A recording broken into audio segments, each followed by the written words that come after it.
क्या आप जानते हैं जब भी आप प्रैक्टिस कर रहे होते हैं उस टाइम पे जो आपकी दिल की धड़कनें होती है बीट्स पर मिनट वो करीब करीब 70, 80, 90 के आसपास रहती है। करीब करीब एकदम ज़्यादा हो गया तो 100 के थोड़ा 90, 100 के बीच में। लेकिन जब आप कॉम्पिटिटिव लेवल पर खेल रहे हो, जब कुछ प्रेशर सिचुएशंस होती है तो उस टाइम पे जो आपकी दिल की धड़कनें हैं बीट्स पर मिनट वो हो जाती है करीब करीब 130, 140, 150, 160 तक भी कई बार चली जाती है जब हाई प्रेशर गेम्स होते हैं तब।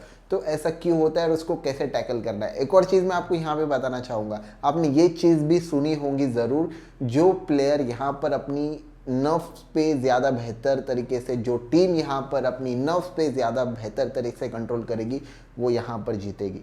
तो ये होता है प्रेशर में अपने दिल के ऊपर, अपने ऊपर और सब चीज़ों पे कंट्रोल करते हुए अच्छा खेलना है। तो यहाँ पर कुछ चीज़ें काम में आती है, उन चीज़ों को आप सीख सकते हैं, उन चीज़ों को आप प्रैक्टिकली करके इन ऐसे जो प्रेशर सिचुएशंस जो गेम्स होते हैं वहाँ पर आप निखर सकते हैं। तो उसके लिए क्या करना है, ब्रीदिंग दोस्तों, उसके बारे में पूरी डिटेल में इंफॉर्मेशन दूंगा इस वीडियो में। क्या करना होता है, कैसे करना होता है, क्या चीज़ें हो रही होती है और उसको कैसे टैकल करके अपना बेस्ट कैसे देना है और अपने बेस्ट पोटेंशियल पे एक पीक परफॉर्मेंस अपना उस टाइम पे कैसे डिलीवर करना है, वो इस वीडियो में डिटेल में बात करने की पूरी कोशिश करूंगा। तो मुझे पूरी उम्मीद है कि ये वीडियो आप लोगों के लिए बहुत ही ज़्यादा हेल्पफुल होगा। तो चलिए शुरू करते हैं। To perform at your best आपको दो चीज़ों की ज़रूरत पड़ती है। एक तो है पॉजिटिव एनर्जी। ड्यूरिंग कंपटीशन एक इंटेंट होता है, एक पॉजिटिव इंटेंट होता है, एक पॉजिटिव एनर्जी होती है जो बॉडी से फ्लो कर रही होती है और उस टाइम पे सारी चीज़ें आपकी सही हो रही होती है। और दूसरा है फोकस, अपने ध्यान को पूरी तरह से प्रेजेंट में लाना।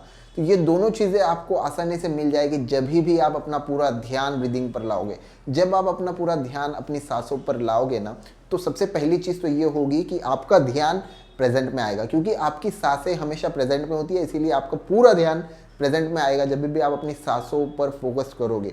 और जब भी हम ब्रीदिंग करते हैं, जब भी हम अपनी सांसों पर फोकस करते हैं, तो वो हमें हेल्प भी करता है कि जो नेगेटिविटी है उसको दूर करने के लिए और पॉजिटिविटी को अपने गेम के अंदर लाने के लिए। कंपटीशन के दौरान काफ़ी बार हमें गुस्सा भी आ जाता है, क्योंकि काफ़ी सारी चीज़ें हमारे फेवर में नहीं हो रही होती है। उसके अलावा हम काफ़ी बार एंग्जाइटी फील करते हैं, काफ़ी बार हमारा अपोनेंट काफ़ी स्ट्रॉन्ग होता है तो हम थोड़े से डर जाते हैं, थोड़ा सा एंशियस फील करते हैं, हारने से डरते हैं। काफ़ी बार जो है स्ट्रेसफुल हो जाते हैं हम लोग, काफ़ी बार थिंकिंग हमारी नेगेटिव हो जाती है, काफ़ी बार हम प्रेशर फील करते हैं। तो ये सारी चीज़ें गेम का पार्ट है, ये सारी चीज़ें होंगी और होती है ये। लेकिन इससे हमें टैकल कैसे करना है, जब भी ये सारी चीज़ें होती है तो हम अपने आप पर अगर ध्यान देंगे अपने ऊपर, तो आप देखेंगे कि जो आपकी हार्ट बीट है वो थोड़ी सी बढ़ रही है, आपका प्रेशर थोड़ा सा बढ़ रहा है। इस दौरान आपकी गलतियाँ होंगी, आपकी मिसिंग होगी, आपसे मिस्टेक होंगी, जो आपने नहीं खेलना चाहिए था वो आप खेलेंगे और चीज़ें बहुत स्पीड से बढ़ जाएंगी। मतलब आप सब कुछ नोटिस करेंगे ऐसे टाइम पे कि सारी चीज़ें एकदम स्पीड से बढ़ रही है, बहुत क्विकली सारी चीज़ें हो रही है। और यही जो एरिया है वो आपको कंट्रोल करना है और यही वो चीज़ें हैं जहाँ से गेम आपके हाथ से निकलता है।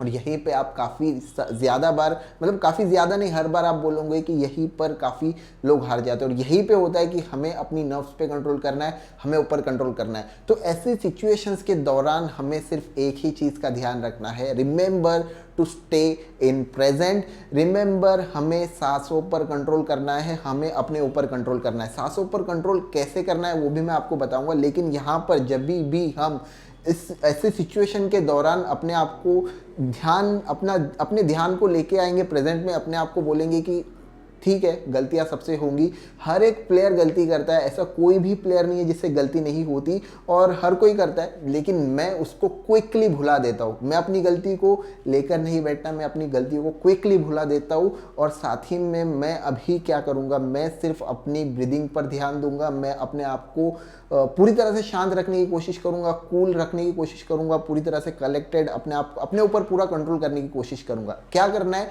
ब्रीदिंग करना है। कैसे करना है मैं आपको एक टेक्निक बताता हूँ। इससे क्या होता है कि इससे आपका जो हार्ट रेट है वो स्लो होता है। जब भी आप अपनी सांसों पर फोकस करेंगे तो जो चीज़ें बहुत ज़्यादा स्पीड से बढ़ गई थी, जो चीज़ें बहुत ज़्यादा क्विकली हो रही थी, जहाँ पर आपके पास कम टाइम था कुछ चीज़ें करने के लिए, वहाँ पर अगर आप ब्रीदिंग करते हो ना तो आप ये चीज़ को नोटिस करेंगे कि सब कुछ आपके कंट्रोल में हो रहा है, सब कुछ अचानक से थम गया है और सब कुछ आप अपने हिसाब से कर पा रहे हो। तो कैसे करते हैं मैं आपको प्रैक्टिकली बताता हूँ। अभी क्या करना होता है, जब भी आप ऐसे सिचुएशन में आ रहे हो तो याद रखो कि हमें अपने आप को अपने ध्यान को प्रेजेंट में लाना है और remember to stay in present. अब क्या करेंगे हम लोग इनहेल करेंगे। इनहेल मतलब हमारी सांस को नाक से अंदर लेना है पेट में, मतलब बेली में। हम लोग काफ़ी बार क्या करते हैं, सांस को हमारी जो छाती है वहाँ पर लेते हैं, लेकिन ये गलत तरीका है। आपने अपने सांस को पेट में लेना है, इनहेल करना है, 1 to 5 काउंट करना है, 1 2 3 4 5। ऐसे आप अपनी बेली को एक्सपांड करेंगे, मतलब अपने पेट को फूलने देंगे, हवा से पूरी तरह से भर देंगे। इसके बाद क्या करना है, हमें 2 सेकेंड होल्ड करना है, 1 2, ये आपने होल्ड किया और 5 सेकंड तक आपने एक्सहेल करना है पूरी तरह से, मतलब पूरी तरह से एक्सहेल करना है। तो ये आपने किया 1 2 3 4 5। मैं प्रैक्टिकली करके बताता हूँ।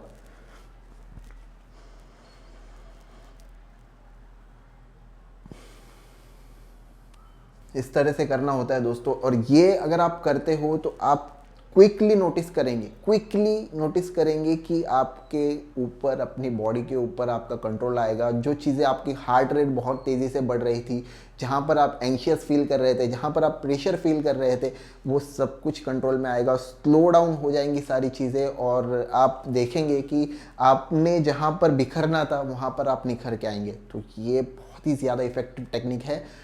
मतलब अपने ऊपर कंट्रोल करने की हर एक स्पोर्ट में किसी भी स्पोर्ट में जब भी नफ्स की बात आती है तो यही टेक्निक यूज़ होती है, जहाँ पर आपने अपनी बेली में मतलब क्विकली हवा भरनी है, 2 सेकंड होल्ड करना है और उसके बाद में उसको एक्सहेल करना है। तो ये एक बहुत ही ज़्यादा बेहतरीन टेक्निक है, आप करके देखिए। इसी टेक्निक से अभी रिसेंटली फाइनल में जीता हूँ और मैं अपने ऊपर काफ़ी अच्छी तरह से कंट्रोल कर पा रहा था। मैं सिर्फ अपने आप को इतना ध्यान में रखना है कि जो एक्सटर्नल चीज़ें हैं वो हमारी किसी काम की नहीं, यानी जो रिजल्ट है वो हमारे हम उस पर कंट्रोल नहीं कर सकते, लेकिन हमें क्या करना है, सिर्फ प्रोसेस पे ध्यान देना है। जो इंपॉर्टेंट है वो है प्रोसेस, गेम की प्रोसेस। जो जीतने के लिए जिस प्रोसेस को फॉलो करना है उस प्रोसेस पे हमें ध्यान देना है पूरी तरह से। और अगर हम ये कर लेते हैं तो काफ़ी हद तक रिजल्ट्स हमारे फेवर में आएंगे। रिजल्ट्स का मैं नहीं बोल रहा हूँ, लेकिन मैं ये बोल रहा हूँ कि जो उस रिजल्ट को अचीव करने के लिए वो चाहिए, हमें जो एफर्ट, हमें जो प्रोसेस हमें फॉलो करना है, जो एक्शंस हमें लेना है, जो चीज़ें हमें करनी चाहिए, वो इफेक्टिव तरीके से हम कर पाएंगे और हम अपने हम अपना बेस्ट दे सकते हैं और हम हमारे पोटेंशियल के टॉप पे जा सकते हैं, मतलब पीक परफॉर्मेंस पे हम पहुँच सकते हैं, हम एक चैम्पियन की तरह खेल पाएंगे।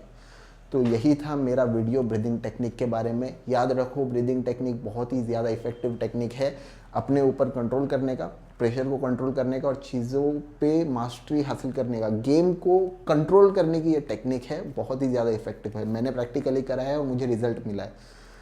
तो आई होप दोस्तों आपको ये वीडियो अच्छा लगा होगा। वीडियो अगर अच्छा लगा है तो लाइक शेयर करिए, कमेंट में मुझे नीचे बताइए वीडियो आपको कैसा लगा है। उसके अलावा चैनल को सब्सक्राइब करिए, बेल आइकन को प्रेस करिए, क्योंकि मैं आप लोगों के लिए कैरम लर्निंग वीडियोस लेके आता रहता हूँ।